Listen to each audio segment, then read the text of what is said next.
Society আয়োজিত ট্রেনিংয়ের দ্বিতীয় পর্বের ট্রেনিংয়ে এর আগে আমরা এটাতে আসতে পারিনি। উপস্থিত পেতে পেরে আমি খুবই আনন্দিত। আমার নাম একেম বদরুদ্দোজা। আমার প্রথম পরিচয় কোম্পানি ল প্র্যাকটিশনার্স সোসাইটির সভাপতি। আমি সিনিয়র অ্যাডভোকেট, বাংলাদেশ সুপ্রিম কোর্টের কোম্পানি নিয়ে প্র্যাকটিস করে। আমার একটা বইও আছে, company law theory and practice. অনেক বই আছে, সাহিত্য আছে, উপন্যাস আছে, কবিতা আছে, কিন্তু কোম্পানি লর উপরে একটা বড় বই আছে, company law theory and practice. এইটার উদ্দেশ্য ছিল কোম্পানি লর যে নীতিবাক্যগুলো, তার সাথে আমি যখন মাঠে নেমে কাজ করব আদালতে গিয়ে, কিভাবে কাজগুলো করা যায়। তো আজকে আমরা আলোচনা করব যে, এবং আলোচনার সময়সীমা সর্বোচ্চ 1 ঘন্টা।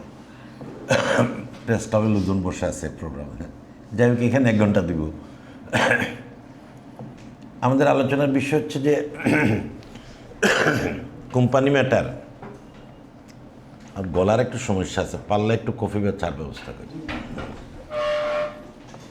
কোম্পানি ল যখন প্রেসক্রাইব করে যেই জায়গায় কোর্টে যাওয়ার, সেগুলো নিয়ে একটু আলোকপাত করা। কোম্পানি অ্যাক্টে কোম্পানি শব্দটা কি? এক কোম্পানি চাঁদার বলি না আমরা, মানে কি একজন আরেকজনকে সঙ্গ দেওয়া। কোম্পানি অ্যাক্ট মানে এমন একটা প্রতিষ্ঠান যেখানে এক অন্যকে ব্যবসার জন্য সঙ্গ দেয়, মানুষ ভালোবাসার জন্য সঙ্গ দেয়, খেলাধুলার জন্য সঙ্গ দেয়, লেখাপড়ার জন্য সঙ্গ দেয়। কোম্পানিটা একটা পার্টিকুলার ক্যাটাগরি যেখানে people come together, join together, combine together to do business. এটা হয়, কিন্তু সব কোম্পানি ব্যবসা করে না। কোম্পানি আনার আয়তায় অনেক কোম্পানি আছে যেগুলা ব্যবসা করে না, হয়তো ইনকাম করে, প্রফিট তার মালিক পক্ষ নিতে পারে না, এরকম। মোটা দাগে যদি আমরা ভাগ করি, তাহলে কোম্পানি প্রথমত কমার্শিয়াল, জেনারেল কমার্শিয়াল কোম্পানি 3 রকমের। কি কি কেউ বলতে পারে? এটাকে বললে অফিসে, এটা 2000 থেকে আসছে। এর আগেই ইউকেতে ছিল, অন্যান্য দেশে ছিল, ইউরোপে ছিল, আমাদের দেশে ছিল 1 পার্সন কোম্পানি। 1 পার্সন কোম্পানি হচ্ছে এমন একটা কোম্পানি যেখানে এক ব্যক্তি একটা কোম্পানি করে। কেন করে?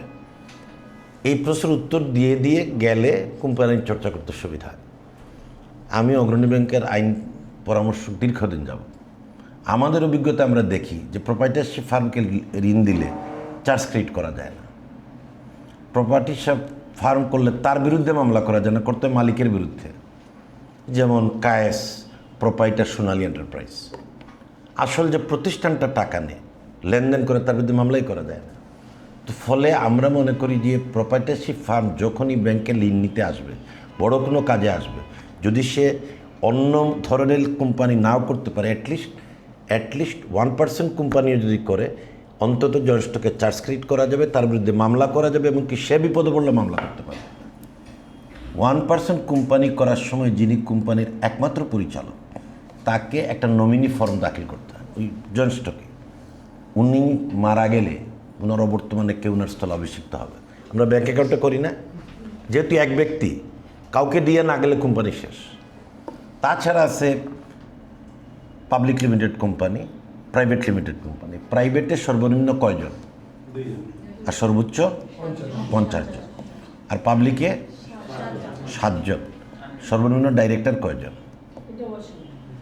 অসীম হচ্ছে মেম্বার, ডাইরেক্টর সর্বনিম্ন 3 জন হতে হবে। পাবলিক 2 জনের মিলেই করতে পারে, 2 ডাইরেক্টর 2 শেয়ার হোল্ডার।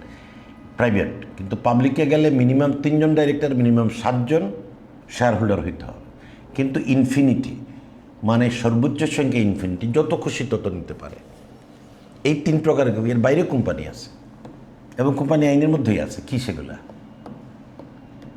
28 দ্বারা এক ধরনের কোম্পানি আছে, লিমিটেড কোম্পানি, লিমিটেড বাই আরজিএসি for other purposes and by guarantee. 28-এ বলছে এখানে charitable purpose, diffusion of knowledge, diffusion of development of science, এগুলোর জন্য করা যেতে পারে, কিন্তু আগে গভর্নমেন্টের কাছ থেকে লাইসেন্স নিতে, বাণিজ্য মন্ত্রণালয়ের সচিব দস্তখত করেন।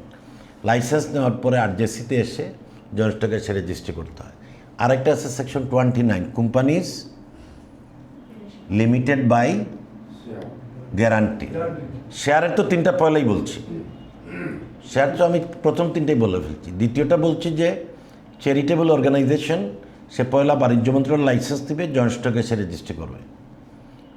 তৃতীয়ত বলছি গ্যারান্টি।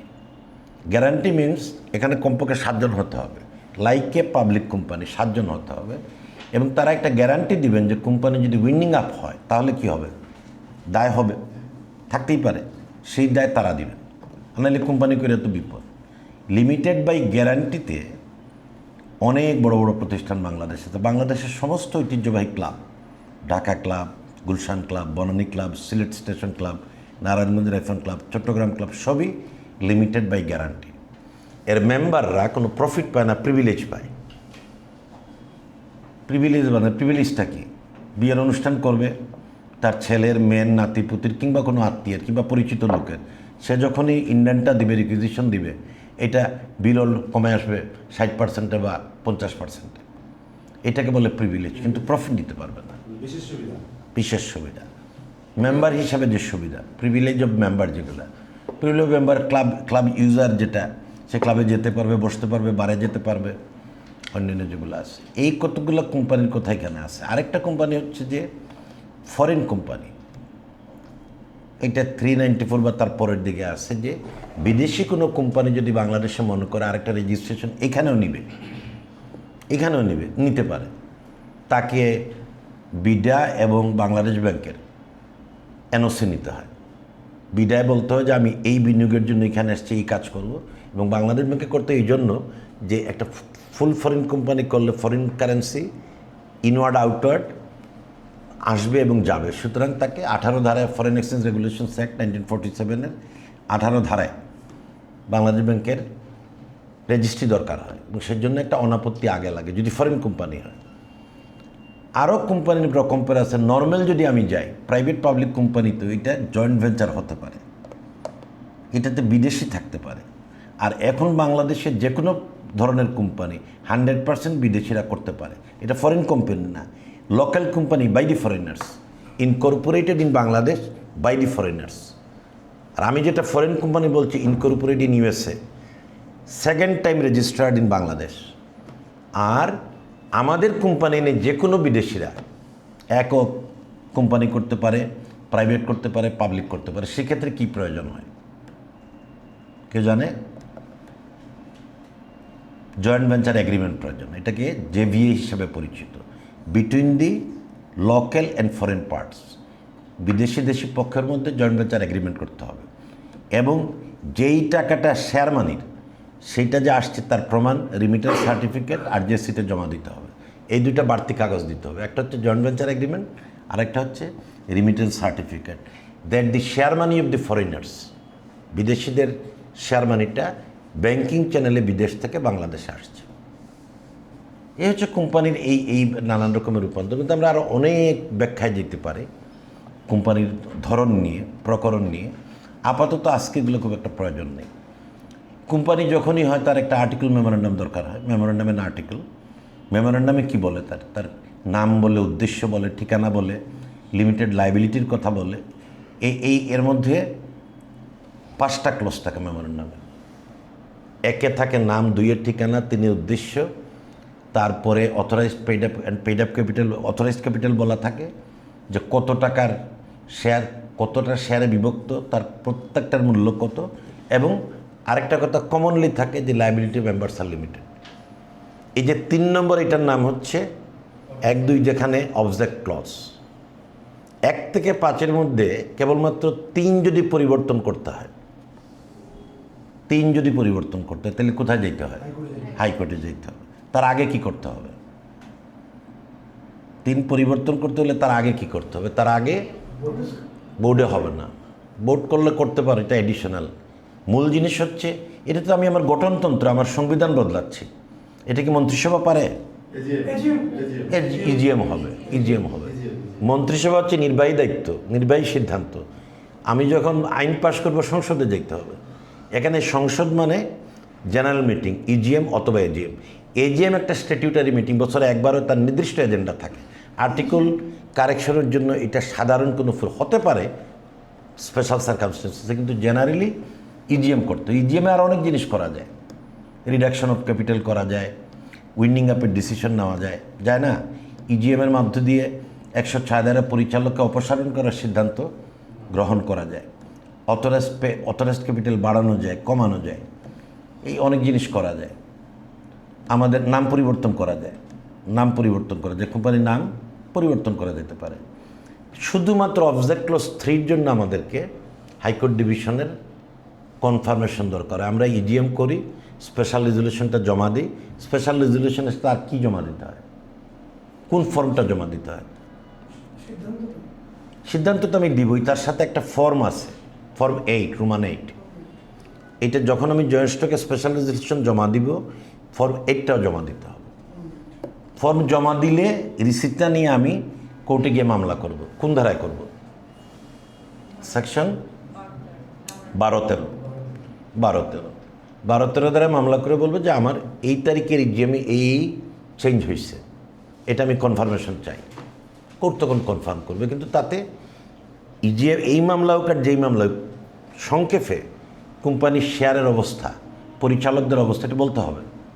কোম্পানি কবে রেজিস্ট্রি হয়েছে, মামলার তারিখ পর্যন্ত কারা কারা শেয়ার হোল্ডার বলতে হবে। এই জন্য যে কোর্ট কী দেখবে, 1 নম্বরেই দেখবে যে এরা ভ্যালিড শেয়ার হোল্ডার কিনা, যারা এই রেজলিউশন দিচ্ছে। সুতরাং আমি যদি বলি এটা ইজিএমের মামলা, রেজলিউশনটা দিবে, একটা মেমোরেন্ডাম আর্টিকেল দিব, তাতে হবে না। কোর্টকে স্যাটিসফাই হতে হবে this people are the real share holders, এবং এখানে যে উপস্থিতিটা আছে এটাতে কুরাম পূর্ণ হয়েছে। ইজিএমের কুরামেও ভেজাল আছে, এটা 3/4 পাস করতে হবে। এটা জেনারেল মেজরিটি দিয়ে আর্টিকেল চেঞ্জ করা যাবে না। এক্ষেত্রে 3/4 মেজরিটি যদি হয়, তাইলে তো আমার এটা কোর্টের একটা দেখার বিষয়। এই জন্য একটা 12-13 মামলাতেও কাহিনী বলবার সময় মামলা করা পর্যন্ত কোম্পানির সর্বশেষ অবস্থান, কারা এর পরিচালক শেয়ার হোল্ডার, এবং তার প্রমাণ্য রিটার্ন আর যে শিডিউল 10 ফর্ম 12 এগুলো দাখিল করতে হবে। এবং সেখানে আমরা এটাকে বলে কোম্পানি লর টার্মিনোলজিতে অল্টারেশন, বাংলায় কি অল্টারেশন বাংলা হচ্ছে পরিবর্তন। অল্টারেশন অফ অবজেক্ট ক্লজ, আমরা কী চাই? কোর্টের কনফার্মেশন চাই। আমি তো চেঞ্জ করে ফেলছি জিএমএ, কোর্টকে আমরা বলি যে এই কারণে এটা প্রয়োজন, কোর্ট তখন এটা গ্রহণ করে। তবে অবজেক্ট ক্লজ শুধু অবজেক্টই থাকে না, পাওয়ারও থাকে। কিন্তু নাম অবজেক্ট ক্লজ 3, তাতে অনেকগুলো থাকে। এর মধ্যে যে আমরা যা বলি তা যে শুধু উদ্দেশ্য তা না, এর মধ্যে অনেক ক্ষমতাও থাকে। যেমন আমি ব্যাংক ঋণ নিব, এটা কোনো উদ্দেশ্য না, এটা একটা ক্ষমতা। আমাকে কোম্পানির টেক্সটাইল মিল করতে গেলে ব্যাংক লোন নিতে হবে। এই ক্ষমতা না নিলে আমি টেক্সটাইল মিল করতে পারবো না। আমি মর্টগেজ করতে পারবো, আমি থার্ড পার্টি মর্টগেজ দিতে পারবো, আমি ব্যাংক অ্যাকাউন্ট খুলতে পারবো, এগুলো আমার ক্ষমতা। আমি অন্য কোম্পানির সাথে অ্যামালগেমেট করতে পারবো, আমি মার্জার করতে পারবো, আমি অ্যারেঞ্জমেন্টে যাইতে পারবো, এমনকি আমি জায়গা কিনতে পারবো। থাকতে হবে না? এগুলো অ্যাকচুয়ালি উদ্দেশ্য না, এগুলো এক ধরনের ক্ষমতা। এটা না থাকলে আমি জায়গা কিনতে পারবো না, মর্টগেজ করতে পারবো না। এইটার কনফার্মেশনের জন্য আমরা হাইকোর্ট ডিভিশনে অ্যাপ্লাই করি, এবং হাইকোর্ট ডিভিশন সাধারণত আমি যা বললাম এগুলো দেখার পর সব ঠিকঠাক, যদি এজিএমের নোটিশ যদি 21 দিনের ঠিকঠাক থাকে এবং অন্য কোনো সিরিয়াস কোনো সমস্যা না থাকে, এগুলো করে দেয়। 12-13 পরে আমরা কোর্টে যাই। পরবর্তী যেটা আছে সেটা হচ্ছে 43টা কি? রেক্টিফিকেশন অফ শেয়ার না শেয়ার রেজিস্টার? আচ্ছা, এখন এটাতে আমরা শেয়ার রেজিস্টার বললে কিন্তু একটু প্রবলেম আছে, কারণ রেক্টিফিকেশন অফ রেজিস্টার মানে ঢাকা ক্লাবের রেজিস্টারও। এই জন্য কোম্পানি আইনের কোথাও রেজিস্টার অফ শেয়ার হোল্ডার বলে নেই। তুমি 34 দ্বারা দেখবা, 35 দ্বারা দেখবা, বলছে register of member, 35 index of member. কারণ তুমি যদি শেয়ার হোল্ডার বলো, তাইলে 28 দ্বারার কোম্পানি, 29 দ্বারার কোম্পানিরা বাদ, তাদের কোনো শেয়ার হোল্ডার নাই। ফলে অল শেয়ার হোল্ডার্স আর মেম্বার্স, বা all members are not share holders. সেজন্য কোম্পানির যাতে সব কোম্পানির সব ধরনের মেম্বাররা মামলা করতে পারে, সেটার জন্য এখানে কি শব্দটা বলছে? মেম্বার বলছে, রেজিস্টার অফ মেম্বার। আর এই রেজিস্টার অফ মেম্বার সংশোধন করতে পারে শেয়ার হোল্ডার কোম্পানিও, নন শেয়ার হোল্ডিং কোম্পানিও করতে পারে। শেয়ার হোল্ডিং কোম্পানিতে এবং নন শেয়ার হোল্ডিং কোম্পানিতে দুখানেই সার্টিফিকেট, একটা হচ্ছে সার্টিফিকেট অফ শেয়ার আর একটা হচ্ছে সার্টিফিকেট অফ মেম্বারশিপ, দুইটাতে হবে। 43 মূল কথাটা হচ্ছে যে কোনো কোম্পানিতে যদি এরকম ঘটনা ঘটে যে কারো নাম পর্যাপ্ত কারণ থাকা সত্ত্বেও খাতায় তোলা হচ্ছে না, অর্থাৎ সে আরেকজনের কাছ থেকে শেয়ার কিনছে, ওই লোক তার 117 দিচ্ছে, ফর্ম 117 দেখছো, ট্রান্সফার ফর্ম যেটা, যে আমি অমুক, আমার এত টাকার এতটা শেয়ার অমুককে এত টাকার বিনিময়ে আজকে হস্তান্তর করলাম, সে দস্তখত করলো, যে নিচে সে করলো, এবং পাশে দুজন সাক্ষী দস্তখত করলো, নিচে কোম্পানির চেয়ারম্যান মেমরি স্বাক্ষর করলো, উপরে তাকে 1.5% শেয়ার সেন্টার স্টাম্পের জন্য বলে দিতে হয়। আজকাল আমরা এটা অনলাইনে দিয়ে দিই, এবং এইটা করলেই কি শেষ? শেয়ার ট্রান্সফার করলাম, এফিডেভিট দিলাম, তাহলে কি এই শেয়ার ট্রান্সফার কার্যকর হবে? হবে না। কি লাগবে? জয়েন্ট স্টক কিচ্ছু না এখানে, nothing. Register is the post office. এই ক্ষেত্রে রেজিস্টার শুধু মানে রিফিউজ করতে পারে যদি ফাইলিং ঠিক না হয়, ফ্যাক্টস অ্যান্ড ফিগার্সে ভুল থাকে।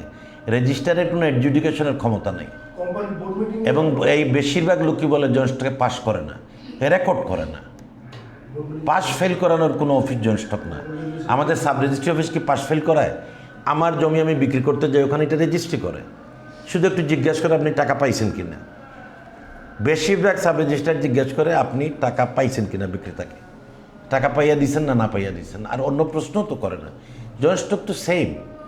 জয়েন্ট স্টকের কোনো জায়গায় কিছু কোয়াজি জুডিশিয়াল ফাংশন আছে, কিন্তু generally it's a post office. তুমি যেটা দিচ্ছ সেটাই নিতে হবে, এবং এই অনুভূতি না থাকার কারণে পাস করানোর জন্য টাকা খরচ করে দৌড়াদৌড়ি করে। আমাদের যেটা টার্গেট হবে, আমরা সঠিকভাবে আরজেসিতে রিটার্ন ফাইল করব, এবং আরজেসি তাড়াতাড়ি এটা দিয়ে দিবে। তা আমার যদি ক্লারিক্যাল মিস্টেক হয়, সেক্রেটারিয়াল মিস্টেক করে, তো ঝামেলা করবেই। ওই যে ওনারা জুডিশিয়ারিতে ছিলেন, একটা মামলা যদি ডিফেক্টিং ফর্ম হয়, উনি তো কোনো রিলিফ দিতে পারবে না। এটা মামলা কোনটা বাটোয়ারা মামলা, কোনটা সিম্পল একটা ডিক্লারেশনের মামলা, রিকভারি কাজ হচ্ছে না, প্রত্যেকটার আলাদা রিকোয়ারমেন্ট আছে। কোথাও কোর্ট ফি লাগে, কোথাও লাগে না, এই জিনিসগুলো আছে না। এবং মামলা করার টাইমের একটা লিমিটেশন আছে। একইভাবে আরজেসিতে যখন তুমি একটা রিটার্ন ফাইল করবা, তোমার প্রত্যেকটারই আইনে বলা আছে, কেউ দেখে না। 115-তে বলছে ফর্ম 12 ফাইল করার, কখন ফাইল করবে, কিভাবে ফাইল করবে। 36-এ বলছে শিডিউল 10 অ্যানুয়াল সামারি কখন ফাইল করবে, কিভাবে ফাইল করবে। তো এটা দেখতে হবে। তো ধরা যাক একটা বছরে 5 জন শেয়ার হোল্ডার তাদের শেয়ার ট্রান্সফার করে গেছে, আরও নতুন 5 জন আসছে, সে শিডিউল 10 এটা দেখায় নেই, এই শিডিউল 10 রেজিস্ট্রি করতে জয়েন্ট স্টক বাধ্য না। এই ধরনের ক্ষেত্রে জয়েন্ট স্টকের রেজিস্টারের এবং অফিসের একটা ডিসক্রিপশন আছে, বিকজ তুমি ডিউটি বাউন্ড টু শো। 36-এ বলছে ওই বছরের ট্রান্সফার দেখাইতে হবে, ব্যাংক লোন থাকলে দেখাইতে হবে। শিডিউল 10-এর উপরে নিচে গিয়ে আছে ডেপ্ট, ইফেনি, কোন ব্যাংক, কবে নেওয়া হয়েছে, স্যাংশন লেটার নাম্বারগুলো বলা লাগে। অনেকেই অবশ্যই এমনি ফাইল করে দেয়। বিপদ আছে এতে। ব্যাংক যদি লায়াবিলিটির জন্য মামলা যখন করে, এগুলো সমস্যার কারণ হয়ে দাঁড়ায়। যেখানে তো কোনো মানে পার্টি রিপোর্ট করার জিনিসটা বল নেই, কার মাধ্যমে করে পার্টি, আমাদের মাধ্যমে করে। আমরা এই ভুল করলে, আমরা যে কাজটা করি এটা তো খুব সিরিয়াস কাজ, এটা মানে হেসে হেসে খেলে খেলে এই কাজ হবে না। একটা ছোটো ভুল একটা বড় ধরনের ক্ষতির কারণ হতে পারে। এইসব রিটার্ন দাখিলের মধ্যেও অনেক দেখার বিষয় আছে। তো 43-তে শেয়ার রেজিস্টার রেক্টিফিকেশনের মামলাগুলোতে মামলা যদি দায়ের করতে হয়, তাহলে এখানেও শেয়ারের সর্বশেষ অবস্থান দেখাতে হবে। আমি যেই পার্টিকুলার শেয়ার ট্রান্সফারটা চ্যালেঞ্জ করলাম, যে এই শেয়ার ট্রান্সফারটা সঠিক হয় নাই, তার পক্ষে আমাকে দেখাইতে হবে কোনটা, যেটা তোমরা আগেরবার বলতে পারো নাই, যে বোর্ড মিটিংয়ে অ্যাপ্রুভ হয় নাই। পাস কে করবে? বোর্ড পাস করবে, আরজেসি না। আরজেসি রেকর্ড করবে, পাস করবে বোর্ড। বোর্ড পাস না করলে কিয়ামত পর্যন্ত কোনো শেয়ার ট্রান্সফার কার্যকর হবে না। আচ্ছা, এবার বোর্ড পাস করলো, ব্যাংকে লোন আছে, জয়েন্ট স্টকে রেকর্ড করতে পারবে? তাহলে তো অনেক বাধা। একটা 117 এফিডেভিট হবে, কোম্পানিতে জমা হবে, কোম্পানি মিটিং করবে, বোর্ড অ্যাপ্রুভেল দিবে, তখন গিয়া মেম্বারের রেজিস্টারে উনার নামের শেয়ারটা কেটে দিবে, নীল দেখাই দিবে। যদি পুরা ছেড়ে দেয়, ওই শেয়ারের ছেড়ে ওই পাতাটায় ফলিওটাতে নীল দেখাবে যে অমুকে দিয়া দিছে, আরেকটা নতুন পথ হবে নতুন লোকের নামে। এইটাই হচ্ছে নতুন করে রেকর্ড করা। এখানে আমি যদি দেখাইতে পারি যে বোর্ড রেজলিউশন নাই, তাহলে এটা ডিফেক্টিভ। আর যদি ব্যাংকের ঋণ থাকে, এর ব্যাংকের পূর্বানুমতি ছাড়া যদি কোনো শেয়ার ট্রান্সফার হয়, তাহলে কোনো পরিচালকের পদত্যাগ এবং শেয়ার হস্তান্তর কার্যকর হবে হবে না। কিন্তু এটা ব্যাংক কোম্পানি আইনের 27 ক ধারা, কিন্তু এটা কোম্পানি আইনের উপরে কার্যকর। বলছে notwithstanding anything containing any other law for the time being in force, এটা প্রিভেল করবে। অর্থাৎ কোম্পানি নিয়ে যাই থাকুক না কেন, তার পদত্যাগ কার্যকর হবে না, শেয়ার হস্তান্তর কার্যকর হবে না। এগুলো যদি লেপসেস থাকে, 43 মামলা খুব ভালোভাবেই চলবে। It's a mandatory provision, it's a mandatory provision. এইটা for the interest of the bank করা হয়েছে, যাতে, এবং আমাদের ব্যাংকগুলোতে গেলে আমরা দেই কখন, আমরা দেই যদি ঋণটা রেগুলার থাকে, ঋণটা যদি ক্লাসিফাইড হয়, বেড লোন হয়, সাবস্ট্যান্ডার্ড হয়, আমরা তখন দেই না এনওসি। এটা আমরা জেনারেলি অগ্রণী ব্যাংকে আমরা যে প্রিন্সিপালটা ফলো করি যে if the loan is good standing, নিয়মিত, তাহলে আমরা 27-এর করতে দিব। এটা ব্যাড স্ট্যান্ডিং লোন তো দেওয়া যাবে না। আর সবচেয়ে বড় কথা হচ্ছে, আমি একজনকে দেখে লোন দিচ্ছি, আরেকজন ঢুকলে তো আমার তাকে চিনার দরকার আছে। আমি দিছি যাকে চিনে দিছি, বুঝে দিছি যে তারা যাওয়া যায়, উনি চলে আসবে, উনারে তো আমি চিনি না। সুতরাং 27 ক is a very realistic one, খুব কার্যকর। যেভাবে আমাদের রাষ্ট্রীয় সম্পদ হাজার হাজার কোটি টাকা ব্যাহত হয়ে যাচ্ছে, আরও কঠিন আইন আনা উচিত, যে যারা পাওয়ার কথা পায় না, যারা ফেরত দেবে না, তারা লোন পাচ্ছে, তাই না? এবং আমাদের দেশে এই যে ব্যাংক লোনের টাকাটা শেষ পর্যন্ত 10-15-20টা গোষ্ঠীর কাছে চলে যাচ্ছে, এটা তো ওভারঅল দেশের জন্য খারাপ, ওভারঅল দেশের জন্য খারাপ। এই কারণেই 43-তে হয়। 43-তে কোর্টের ক্ষমতা অনেক বড়। আগে এক সময় কোনো কোনো কোম্পানি বলছে যে খুব কমপ্লিকেটেড যদি হয়, সাক্ষী নেওয়া লাগবে, তাইলে এটা আমরা লোয়ার কোর্টে পাঠাই দিব, অধস্তন জুডিশিয়ারিতে আমরা পাঠাই। এই আইডিয়াটা এখন আর নাই। এখন মনে করা হয় company court is a special creation of law, it has got is special equipments and HR which is not available there. এখন যদি সাকসেশন মামলা হাইকোর্টে আসে, পয়লা 3 মাস কিছুই হবে না। ওখানে সাকসেশন মামলার একটা কালচার হয়ে গেছে জজ কোর্টে, তাই না? তার একটা সিস্টেম, ডেফিনেট ডিস্ট্রিক্ট ডেলিগেট একটা নির্দিষ্ট মডেল করে, গার্ডিয়ানশিপের একটা সিস্টেম হয়ে গেছে।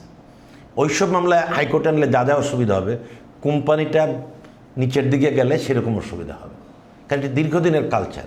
সেজন্য আমরা এখন মনে করি কোম্পানি কোর্টেই হবে, এবং ডিসক্রিপশনটা খুব ওয়াইড। এমনকি কোম্পানি আদালতকে এই আইনের 43 সাবসেকশন 3 পাওয়ার দিছে, সে সত্য পরীক্ষা করতে পারে। তার মানে কি, তুমি এই শেয়ারের টাইটেল পাইছো কিনা? তো নিম্ন আদালতের যে টাইটেলের মামলাগুলোতে হয়, সবসময় যার দলিল তার টাইটেল নাও প্রমাণ হতে পারে। অনেক সময় দলিল বলা যেতে পারে যে কোনো কমিউনিটি অফ ইন্টারেস্ট নাই, এইটা ধারাবাহিকতার সাথে মিলে না, দ্যাট ক্যান বি রিডান্ডেন্ট, বাতিল হয়ে যেতে পারে। কোম্পানি আইনের ক্ষেত্রেও যদি কোর্ট মনে করে যে তার 117 নাই, এফিডেভিট নাই, এমনকি বোর্ডের রেজলিউশনও নাই, কিন্তু এই কারণে লেজিটিমেটলি এই শেয়ারটা তার কাছে যাওয়া উচিত, এটা হচ্ছে টাইটেল পরীক্ষা করা। এবং যে কোনো কোয়েশ্চন অফ ল যদি আসে, যেমন এখন তো 27-এর কো আসবে, তাইলে এই ট্রান্সফারটা যখন কোর্ট ডিল করবে, তো 27-এর কোর্টটা বিবেচনায় নেবে। একটা মামলায় আমরা একটা ব্যাংকের বিরুদ্ধে আমরা মানে ট্রান্সফারের অর্ডার দিছে, শেয়ার রেজিস্টার সংশোধনের অ্যালাউ করে দিছে।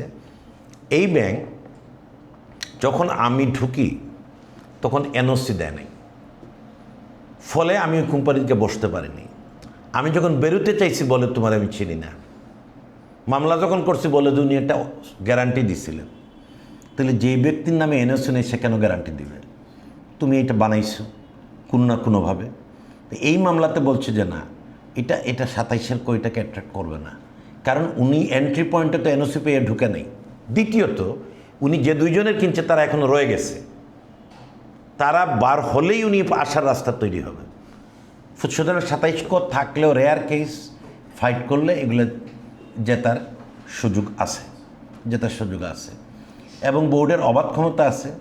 বোর্ড কিন্তু ইচ্ছা করলে শেয়ার ট্রান্সফার রিফিউজ করে দিতে পারে, যে আমি এটা রেকর্ড করব না, কারণ বোর্ডের একটা কোম্পানির একটা স্কিম আছে যে কীভাবে এটা চলবে, কাদের নিয়ে চলবে, ওর আলোকে করতে পারে। এই ক্ষেত্রেও চ্যালেঞ্জ করতে পারে। যদি বোর্ড কোনো যুক্তিহীন সিদ্ধান্ত দিয়ে শেয়ার ট্রান্সফার থেকে বিরত থাকে, যার তেমন কোনো যুক্তি নেই, যে আমরা এখন সিদ্ধান্ত নিলাম যে আমরা নতুন কোনো লোক নিবই না, এটা সবসময় সঠিক না। এমন হতে পারে যে সাবস্টিটিউট নতুন লোক যে আসতেছে তাকে আলাদা কোম্পানির জন্য বেনিফিশিয়াল, এটাও হতে পারে। এগুলো যদি প্রমাণ করা যায় 43 মামলায় এটা এজিটেট করা যেতে পারে। 43 মামলার মূল কথাটা হচ্ছে যে কোম্পানির খাতাটা যেভাবে আছে, সে খাতার মধ্যে কেউ যদি মনে করে আমার নাম ওঠার কথা উঠে নেই, কেউ যদি মনে করে বাদ দেওয়ার কথা দিনের পর দিন ধরে রাখছে। আজকে একজন বলতেছে যে আমি যে কোম্পানিতে ঢুকছি তাও আমি জানি না, তারপরে বেরিয়ে গেছি খবর পাইলাম সেটাও জানি না। আর যেসে দিকে বলছি সার্টিফিকেট কপি দেন, বলে ওরা তো সার্টিফিকেট পাস করায় নাই। ওখানকার একজন বলছে তোমাদের মধ্যে পাস করানোর তো কিছু নাই। তোমার একজন লোক বলতেছে আমি ঢুকিও নাই বাইরে হইও নাই, তাহলে তোমার তো এখানে একটা ডিউ ডিলিজেন্স দেয়, নাইলে একটা সার্টিফিকেট ইস্যু করা উচিত মিনিমাম, যে এই ব্যক্তি এই অভিযোগ করছে, এই কোম্পানি এই কাগজ ফেলে রাখছে, তার ঢুকানো দেখে না, বাদ দেওয়া দেখে না। তো সে তো একটা বিরাট অসুবিধায় পড়ে গেছে, ওই কোম্পানিরও তো ঋণ আছে।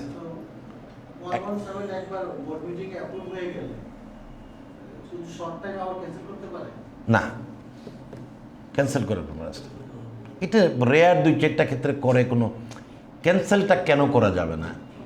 তুমি অন্য জায়গায় যাও, আমাকে একটা সম্পত্তির দলিল দিয়ে বিক্রি করে ফেলছো, ঠুকে দেওয়ার রাস্তা আছে? দলিল হয়ে গেছে তো, আমি মালিক হয়ে গেছি, আমারে যে দিছে সে কি আরেকটা দলিল দিতে পারে? বুঝতে হবে ভালো করে। একজন দাতা যখন গ্রহীতাকে দলিল দিয়ে সম্পত্তি দিয়া দেয়, দানপত্র, সাফকবালা দলিল, ডিড অফ এক্সচেঞ্জ, যেভাবেই হোক, দলিল যখন হয়ে যায় কে মালিক হয়? গ্রহীতা মালিক হয়। তাইলে দাতা কি আর এটা ঠুকে দেওয়ার রাস্তা আছে? সে যদি মনে করে আমার টাইটেল আছে, এটা ভুল হয়েছে, তো টাইটেলের মামলা যাবে। তখন বলবো যে আমার টাইটেল এক্সটিংগুইশ হয় নাই, রদ হয় নাই। আদারওয়াইজ এটা কি কথা 117 ভুল হোক শুদ্ধ হোক, আমার কাছে যদি শেয়ার চলে আসে এটা আমি কেবল দিতে পারি ফেরত। আর আমার দেওয়ার রাস্তা কি 117 ছাড়া আর কিছু আছে? দিলে জাইজ হবে? কিচ্ছু দিলে জাইজ হবে না। সুতরাং এই বোর্ডের এই ক্ষমতা নাই। কোনোভাবে কোনো বডি তার ডিসিশন সে রিভাইজ করার ক্ষমতা সবসময় সীমিত, খুবই সীমিত। আমরা একটা শব্দ ব্যবহার করি ফাংটাস অফিসিও। ফাংটাস অফিসিও হচ্ছে অ্যাসিস্ট্যান্ট জাজ একটা রায় দিয়া দিছেন, তার পাওয়ার ছিল, অথরিটি ছিল, দিয়া দিছেন। উনি এইটা রিভিউ হইলে বড় জোর যে কোনো কোর্ট রিভিউ করতে পারে, আদারওয়াইজ আর এটাতে ধরার উপায় নেই যে থুকু ভুল হয়েছিল আমি একটু ঠিক করে দিই, এরকম তার কাজ শেষ। এটাকে বলে ফাংটাস অফিসিও। অ্যাপিলেট কোর্ট, জয়েন্ট ডিস্ট্রিক্ট বা অ্যাডিশনাল ডিস্ট্রিক্ট জাজ, সে যখন দিল ফাংটাস অফিসিও, আনো ফাইল করি ঠিক, সুযোগ নেই। ডিস্ট্রিক্ট জাজ exhausted, high court two high court exhausted. In some occasion হাইকোর্টে 2-1টা মামলা এরকম হয়েছে, রিকল করছেন, অ্যাপিলেট ডিভিশনতে রিকল করাও ঠিক না। তোমার রিকল করার ইচ্ছা হইল কেন?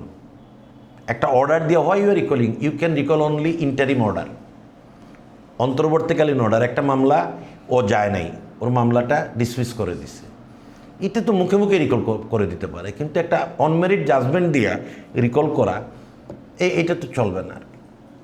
এই জন্য তোমরা 43 মামলায় এই পয়েন্টগুলো ভালো করে দেখবে যে কারোর কোনো 43 মামলা তুমি যদি তৈরি করতে হয় তাইলে পুরো ব্যাকগ্রাউন্ডের পাশাপাশি যুক্তিগুলো কী, ধরা যাক তার নামটা বাদ গেছে, কেন আসবে, যুক্তিটা কী, এবং তার পিছনে কী কী কাগজ, 117 দিতে হবে, শেয়ার সার্টিফিকেট।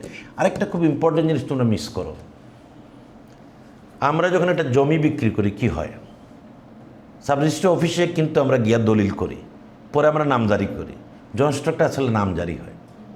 তোমরা যেটা পাশ পরে এটা পাশ ফেলের কিছু না, অর্থাৎ একজন আরেকজনের শেয়ার ট্রান্সফার করার পরে এটা যখন জয়েন্ট স্টক শিডিউলটা নিয়ে আমরা দেখাই তখন এক ধরনের নামজারি হয়। এর বেশি কিচ্ছু না, এর বেশি কিন্তু কিছু না, এটা একটা নামজারির মতোই।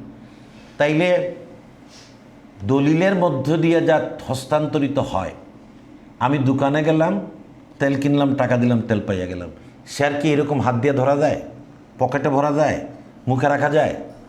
শেয়ার তো কি, তাহলে শেয়ারটা আমি যে পাইলাম তার এভিডেন্সটা কি? Share certificate. মানে এই গুরুত্বটাই আমরা কম দিই। এই জন্য আইনের 38 ধারায় বলছে যে প্রত্যেকটা শেয়ার ট্রান্সফার ফর্মের সাথে শেয়ার সার্টিফিকেট থাকতে হবে, এবং শেয়ার সার্টিফিকেটের পিছনের দিকে যখনই বোর্ড অনুমোদন দেবে এন্ডোর্স করতে হয়। আগে আমার নাম, পিছনের দিকে ট্রান্সফারের নাম, যে উনি এই তারিখ এত শেয়ার পাইয়া গেছে, ছক থাকে। এইটাও কিন্তু শেয়ার ট্রান্সফারের জন্য মামলায় খুবই গুরুত্বপূর্ণ, যেটা আমরা প্রায় করি না বলা যায়। শেয়ার সার্টিফিকেট ইস্যু করে 3 মাসের মধ্যে কোম্পানি নিবন্ধনের বা অ্যালটমেন্টের, এরকম নজির খুব কম। কিন্তু শেয়ার ট্রান্সফারের মূল ঘটনাটা হচ্ছে সার্টিফিকেট, কারণ শেয়ার হস্তান্তর যেটা হয় এটা দৃশ্যমান না, সার্টিফিকেটটাই দৃশ্যমান। এভিডেন্সটা বা টেস্টিমনিটা হচ্ছে সার্টিফিকেট, এটা খেয়াল রাখতে হবে। ঠিক আছে, অসুবিধা নেই। আমি বৈশা বলবো, বলে একটু চা খাই। তাহলে যে if any dispute arise between the internal function of company, then that time branch can practice his discretionary power